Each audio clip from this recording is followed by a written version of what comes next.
Bonjour à tous. Merci pour votre présence là pour cette ouverture du 12e Festival Terre et Lettres. Donc cette année, je vais juste dire un mot sur le thème du habiter la terre, qui parfois peut paraître un peu abscon, mais la réflexion qui a été la nôtre, c'est de dire que si finalement nous sommes dans cette catastrophe écologique, c'est parce que la manière dont nous habitons la terre n'est pas la bonne et qu'elle doit être re-questionnée au niveau anthropologique, au niveau économique, au niveau sensoriel aussi, et au niveau politique ou géographique. Donc on a ouvert le festival avec une avant-première le 25 avec la présence de Philippe Descola qui était en direct avec nous et la projection d'un film qui s'intitulait Composer les mondes. Et maintenant nous continuons là pendant ces 2 jours. Donc nous allons aborder successivement différentes dimensions pour répondre à la question comment habiter la Terre.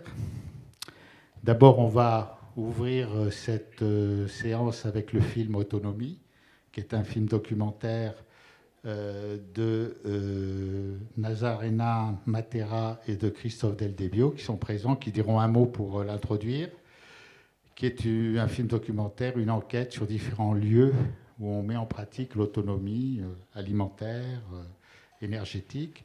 Ensuite, on abordera la question du système économique, la responsabilité du système économique dans la dégradation des conditions de vie sur la Terre, de son habitabilité.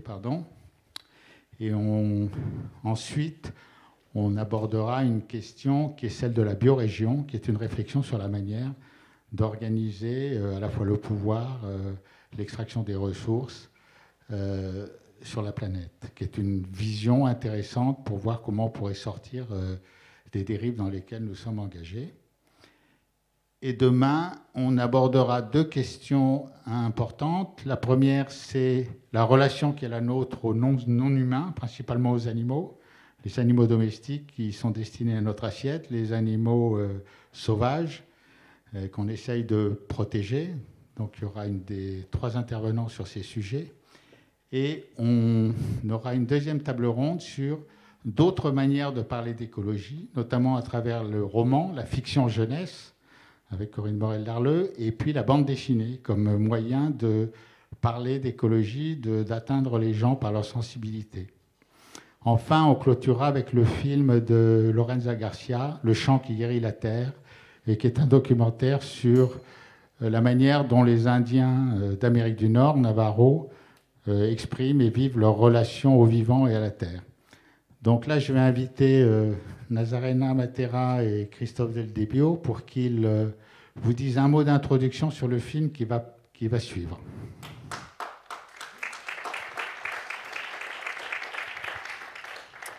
Bonjour et merci de votre présence. Donc on va être rapide parce qu'après il y aura un débat où vous pouvez nous poser des questions. Donc c'est un film qu'on a fait en 4 ans, donc c'est carrément une histoire, c'est une vie, 4 ans c'est beaucoup. Et on était une équipe de 3, donc Christophe avec Abdou et moi. Donc vous allez voir un film qui est quand même très dense.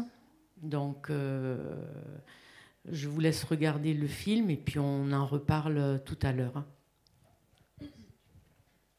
Voilà, c'est un film qui a été terminé 3 mois à la fin de l'année 2019 et qui a eu très peu de projections. On est très honorés d'être ici. Et dont les premières phrases sont une citation de Pablo Servigne qui disait donc dès 2019 être utopiste aujourd'hui, c'est croire que tout va pouvoir continuer comme avant.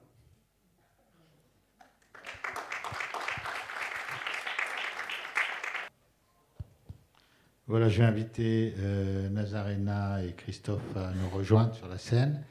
Bon, merci. C'est vrai que je l'avais visionné il y a quelque temps. Qu'en le revoyant, je comprends que tu aies employé le mot dense pour ce film. C'est vrai que c'est très dense. Donc je vous invite à monter sur la scène pour répondre aux questions. Et j'aurais besoin d'un volontaire aussi pour un micro dans l'allée là-bas.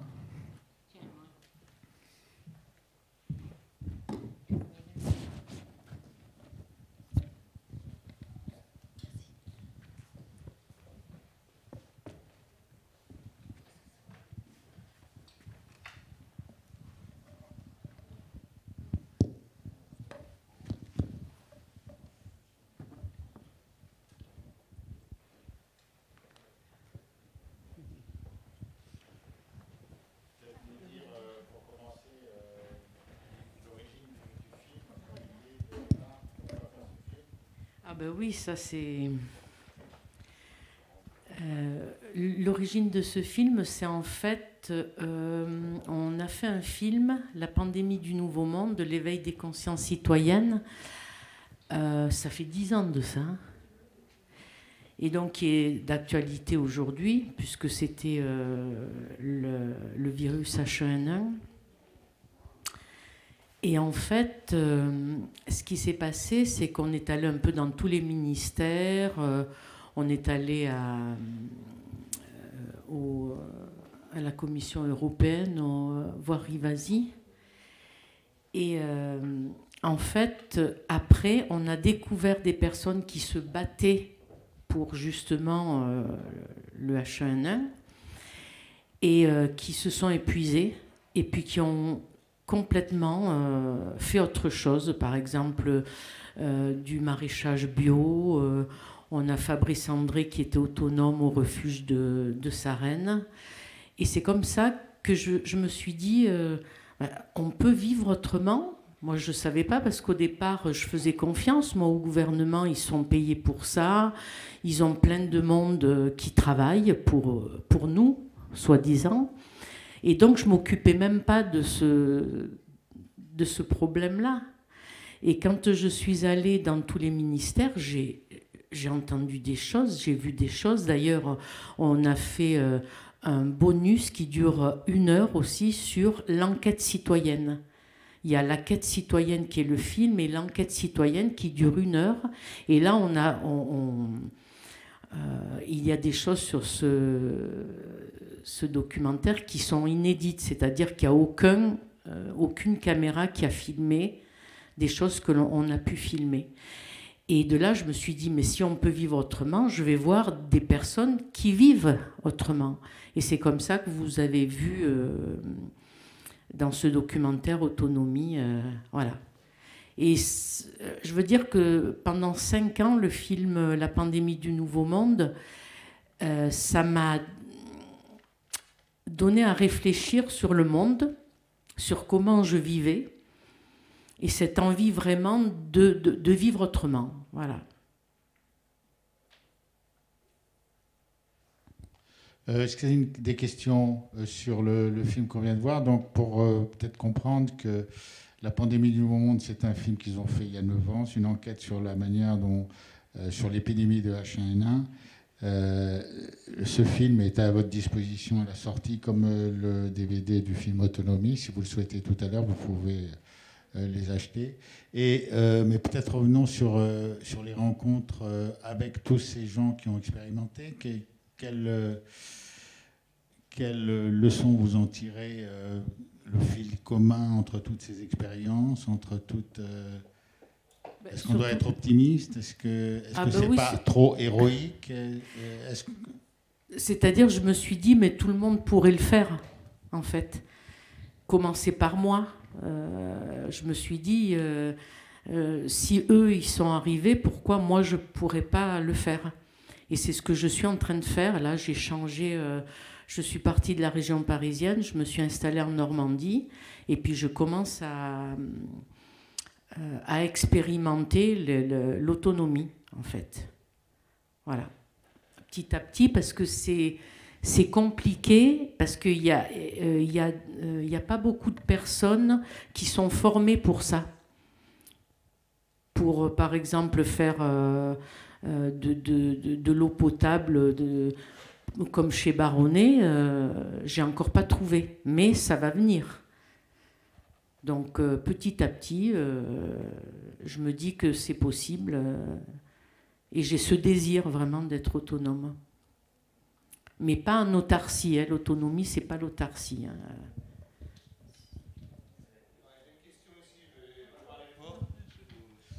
Peut-être essayer avec le micro, oui, ça marche. Et j'ai l'impression que vous dites qu'il manque un peu d'informations pour partir en autonomie par rapport à ce qui peut être l'énergie, l'eau et tout ça. Je trouve ça étonnant parce qu'on a l'impression qu'il y a beaucoup, on va dire sur YouTube ou d'autres choses, on arrive à trouver beaucoup d'informations. Est-ce que vous pouvez étayer un petit peu ça, expliquer cette question? Il y a beaucoup d'informations, puis après, quand on essaye d'être autonome, il n'y a pas beaucoup de personnes qui sont spécialistes dans ce genre de choses. Moi, je trouve personne des réseaux de formation. Par exemple, moi, j'aimerais bien me former pour pouvoir faire ma maison autonome, me former moi-même. Il n'y a pas beaucoup de choses. Il y a beaucoup de choses sur Internet, oui. Moi, c'est pour ça, quand j'ai vu sur Internet, j'ai vu des tas de choses. Et puis, en fait, quand on veut le faire... ouais. Nazaren parle de réseau au niveau local, là où elle est dans le département de l'Eure. C'est vrai que quand on achète une maison avec un terrain de plus de 1 hectare, après, voilà, il faut trouver des gens localement qui puissent faire des chantiers participatifs ou organiser des choses comme ça. C'est ça, tu as acheté en janvier, je crois. C'est ça qui manque un petit peu. Elle pensait en fait à la fin de l'année avoir déjà bien avancé sur des chantiers participatifs, sur plein de choses, et ça met plus de temps qu'elle pensait. Voilà, si je résume. Oui, ce que je retiens surtout du film, c'est qu'il parle évidemment de l'intrication entre la démarche individuelle et le collectif. Et quand on pose la question de l'autonomie, il me semble que c'est d'abord le côté individuel qui vient en premier. C'est qu'est-ce que je vais faire, comment je vais me former, comment je vais arriver, moi, un peu sous-entendu tout seul ou toute seule, pour être autonome. Or, ce que dit bien le film, c'est qu'on ne peut pas être autonome sans le groupe.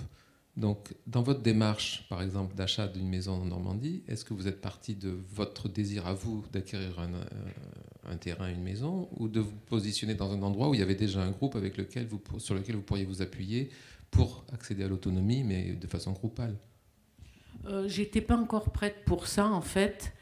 Et moi, là où j'habite, je désire aussi qu'il y ait d'autres personnes qui viennent, que je sois pas toute seule. Parce que c'est vrai que tout seul, non, on n'arrive pas, et puis c'est pas le but. C'est pas le but du tout, quoi. Peut-être vous avez fait les choses à l'envers. C'est pas à l'envers, c'est-à-dire que ça fait déjà 12 ans, les 2 films, ça nous a pris 12 ans. Donc c'est une vie, 12 ans. Et donc c'est pas à l'envers, parce que si j'avais pas fait ces 2 films, j'en serais pas là. Je serais toujours... je croirais toujours à tout ce que font, tout ce que nous disent la radio, la télé, le gouvernement.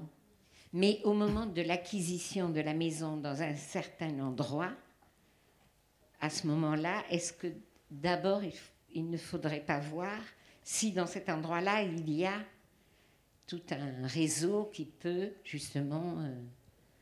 faire en sorte que vous ayez à ce moment-là. Mais ça, c'est pas encore trop un problème même. Le réseau, on peut le faire petit à petit. Parce qu'il y a déjà Expérimente, on a connu une association qui était venue voir le film quand on l'a... à la communauté de communes, il y avait un maire, il y avait deux maires d'ailleurs, et on a fait connaissance avec cette personne qui a beaucoup aimé le film et qui a dit on peut aussi, je peux le projeter ailleurs. Et d'ailleurs, il est venu avec des woofers me faire mon poulailler, par exemple. Et moi, je peux aller chez lui, l'aider à faire autre chose. Là, récemment, j'ai connu une dame qui a une maison... Elle n'a pas du tout de radiateur. Elle dépense peut-être 2 ou 3 stères de bois. Elle a 55 mètres carrés. Il fait super chaud chez elle. Et donc, j'ai fait connaissance avec elle. Et là, bientôt, je vais l'aider à faire sa clôture. Et elle veut m'aider à faire autre chose. Donc, petit à petit, je suis en train de créer un réseau avec d'autres. C'est pas grave s'il n'y ait pas le réseau. Je suis tombée sur cette maison avec ce terrain qui m'a plu, avec des dépendances. Je pense que chacun est fait pour un endroit. C'est pas que de dire là, il y a des personnes, je vais m'implanter là à cause de ça. Ça a été comme ça, les choses se sont faites comme ça. Non, et puis je pense que Nazarène, tu pouvais plus vivre dans ton pavillon en banlieue parisienne qu'on voit au début, où tu étais, je crois, depuis 17 ans. Et voilà, et quand on écrit la voix off pour la fin du film, qu'on dit que la vie est bien plus grande qu'un documentaire, tu te projetais déjà ailleurs quand on a fini le film en 2019. Et le confinement n'a fait qu'accélérer quelque chose, je pense aussi.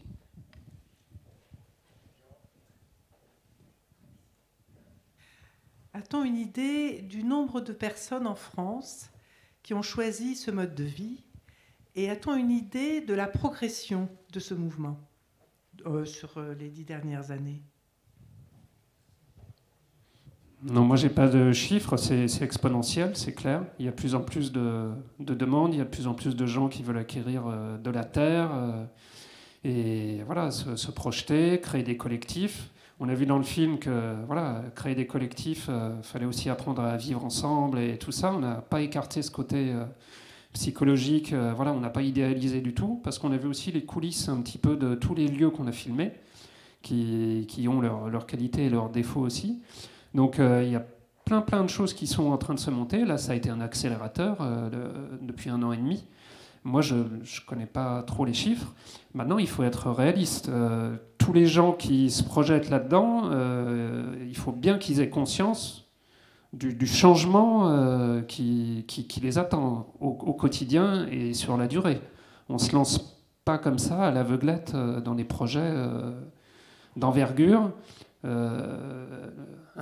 Un hectare, voilà, c'est pas. Il faut gérer derrière. Si c'est plus, s'il y a une maison à rénover, s'il y a des bâtiments, on échelonne dans le temps pour rénover un habitat. Si on achète en collectif comme Benjamin et Utopia là, en Bourgogne, ben, eux, ils ont mis beaucoup de temps. Ils y sont, je crois, depuis 5 ans, je crois. Ça avance lentement. Voilà, c'est des projets de longue durée. Après, moi, si j'en viens sur le côté politique, toutes ces communautés vont être de plus en plus sous surveillance de l'État. À savoir, est-ce que c'est pas sectaire, est-ce que c'est pas des complotistes, est-ce que c'est pas ceci, cela. Tous ceux qui vont sortir un petit peu des radars vont être de plus en plus sous une surveillance. La loi sécurité globale elle intègre aussi ce genre de personnes qui cherchent à vivre autrement. Et il y a des projets là qui n'ont pas pu se faire de certaines personnes qui avaient des projets, et puis ça a fait barrage au niveau du maire, au niveau de la région, du département, parce qu'on a dit oulala, qui sont ces gens qui vont débarquer chez nous? Est-ce que c'est pas des sectes? Enfin maintenant, voilà, le fait de qualifier, d'étiqueter aussi, ça va très vite. Mais n'empêche que bon, le chemin là est tracé et qu'il y a plein de gens de plus en plus qui aspirent à ça. Perrine disait justement, on est comme c'est une fourmilière, on ne sait pas combien on est, mais petit à petit, et des fois, peut-être il vaut mieux ne pas savoir. Parce que au plus ça grossit, sans le savoir, ça va vraiment. C'est ça qui va donner une impulsion quand on sera nombreux, quoi, en fait.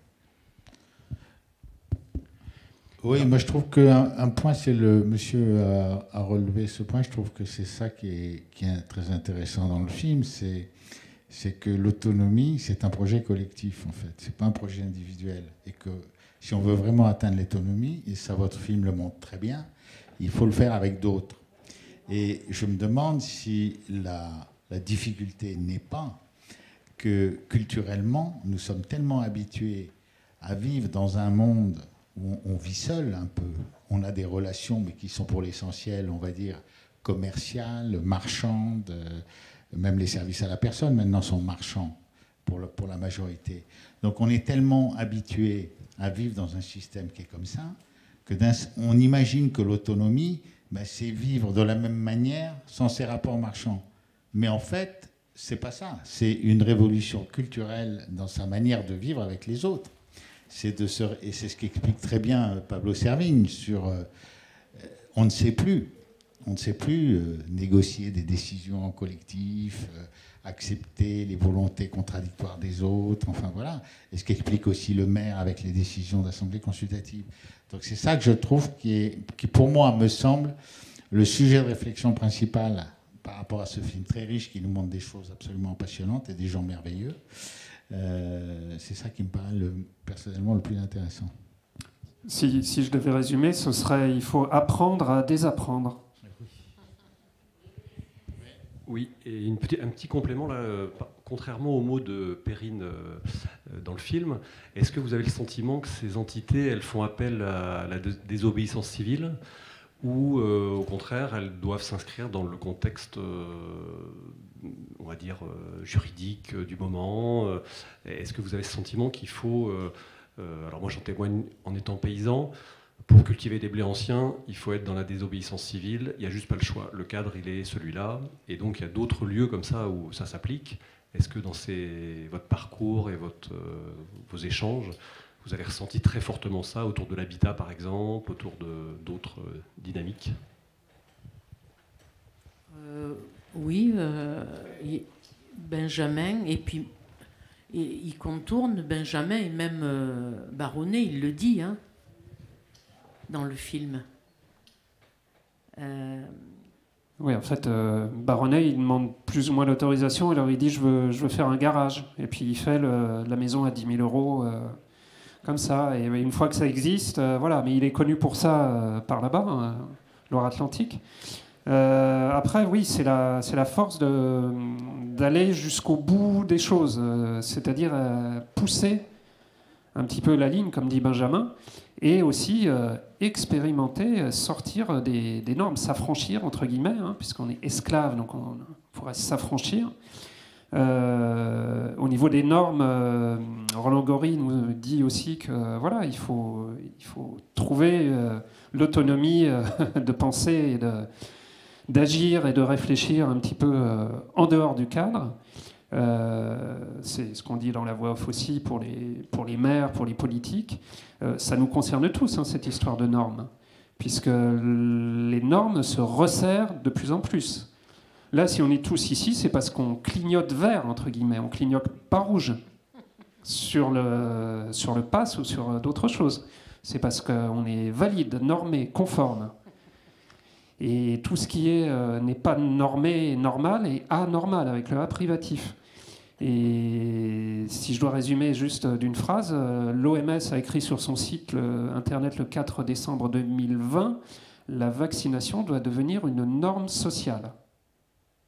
Pas une norme sanitaire, hein, une norme sociale. Vous en déduisez tout ce que vous voulez sur les années qui viennent et ce qu'on est en train de traverser. Donc des normes, il y en aura toujours plus. Donc comment arriver à contourner, à s'affranchir, à essayer de faire exister des projets qui, bien évidemment, répondront jamais à toutes ces normes qui vont s'ajouter. Si vous jouez le jeu, parce que c'est souvent sous forme de jeu par rapport au numérique, pour moi sanitaire, numérique, enfin tout ça est lié. Moi je sais où on va les 15 prochaines années, c'est pas triste. Enfin je sais, il y a des textes qui nous montrent un petit peu le chemin où on risque d'aller. Vous jouez le jeu, parfait, tout va bien pour vous. C'est ce que nous disait Michel Rivasi dans La pandémie du Nouveau Monde, d'ailleurs. Pas de problème, vous votez avec les autres, il n'y a pas de problème. Vous commencez à vous opposer, on passe de la convaincre à contraindre. Et là, ça plaisantera de moins en moins dans les années qui viennent. Et donc, il faut trouver des formes d'échappement, soit en se mettant à la limite de la légalité, comme fait Baronnet, Benjamin et d'autres. Et après, ça passe par la désobéissance civile, ça passe sûrement par plein de choses à inventer aussi, pour essayer de créer un monde qui ressemble à ce que nous, enfin, en tout cas, on souhaite.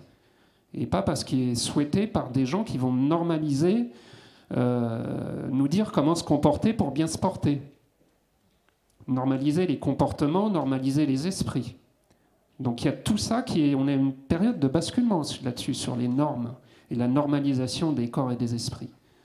Mais voilà, sur les projets d'autonomie et de communauté, ben oui, il y a des règles à se fixer, effectivement. On cherchait du côté de l'autogestion, on cherchait sur plein de choses. On n'a pas tout mis dans le film, mais oui. Dernière question, là, parce qu'il ne faut pas accroître le retard. Oui, c'était plutôt une remarque. Merci pour votre film. C'était que cette question de l'autonomie, il me semble qu'elle est quand même posée de manière un peu trop individuelle, et que si on veut changer de société, parce que c'est quand même un peu le fond du discours, c'est quand même celui-là, il faut penser au-delà de parcours personnels et d'un vrai collectif, et ça exige de repenser toute la division du travail au niveau collectif. On ne peut pas, chacun dans des petites cellules individuelles, produire tout. C'est pas possible. Alors aujourd'hui, il y a beaucoup trop de division du travail, mais ce que votre film montre, c'est au contraire une volonté quand même un peu d'autarcie. Et il me semble qu'il y a une espèce de milieu à trouver. Et du coup, ça exige de repenser la division du travail de telle sorte à ce qu'elle soit compatible avec une certaine autonomie. Et j'aimerais bien vous entendre un peu là-dessus. Est-ce que vous avez des idées de comment on fait? Parce que construire une maison tout seul, en fait, c'est jamais tout seul, parce que les matériaux, c'est pas vous qui les produisez, les tuiles, les machins, vous n'allez pas tailler les pierres, enfin, on a toujours besoin des autres. Voilà, donc est-ce que vous avez un peu réfléchi là-dessus? Ce qui se passe, c'est qu'il faut bien commencer déjà toute seule. C'est-à-dire que quand j'ai eu la volonté de faire ça, je me suis dit, vu que je connais personne dans un collectif où je pourrais aller, par exemple, dans tous les collectifs que vous avez vus, moi, je ne m'y voyais pas du tout. Ni chez Baronnet, ni chez Benjamin. On a aussi, est-ce qu'on est prêt à telle ou telle démarche? Donc, j'ai voulu, moi, essayer déjà toute seule, mais ce n'est pas de l'autarcie. C'est justement, moi, j'essaye justement qu'il y ait des gens, justement, qui viennent avec moi. Moi, j'ai jamais voulu de l'autonomie et en me disant que je suis dans l'autarcie. C'est une chose que je pourrais jamais faire et dire, quoi. Enfin, en fait, ça passe. L'intérêt des initiatives personnelles, c'est que c'est de l'exemplarité. C'est-à-dire que ça va permettre de montrer que oui, c'est possible. Alors c'est possible pas tout seul, effectivement, via des chantiers participatifs, il y a tout un tas de choses qui existent et qui se développent, mais montrer concrètement, oui, on peut le faire. On décide quelque chose, on va au bout du projet, on le développe, des fois ça prend des années, et dans des collectifs derrière qui prennent le relais et tout ça. Mais ça, c'est la base déjà.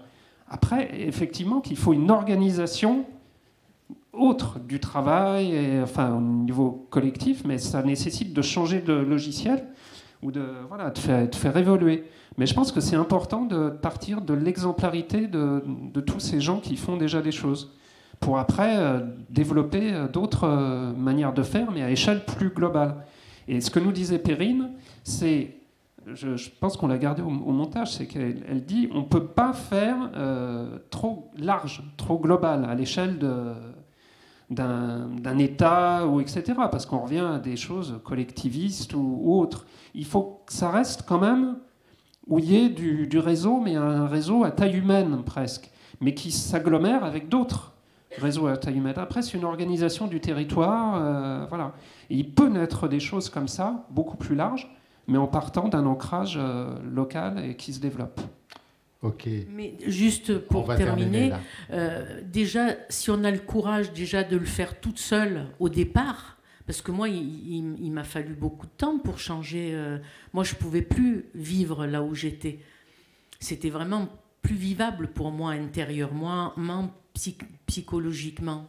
Et donc, si déjà on est capable d'avoir le déclic de sauter le pas, bah, c'est déjà beaucoup. Parce que moi, il m'a fallu plus de 12 ans et encore là, petit à petit, voilà, c'est pas encore terminé, quoi. Merci. Donc, déjà, le faire individuellement, c'est déjà... Merci beaucoup. Merci. Merci. Merci. Merci beaucoup. Donc, je vous rappelle que les films sont à disposition à côté du stand des libraires.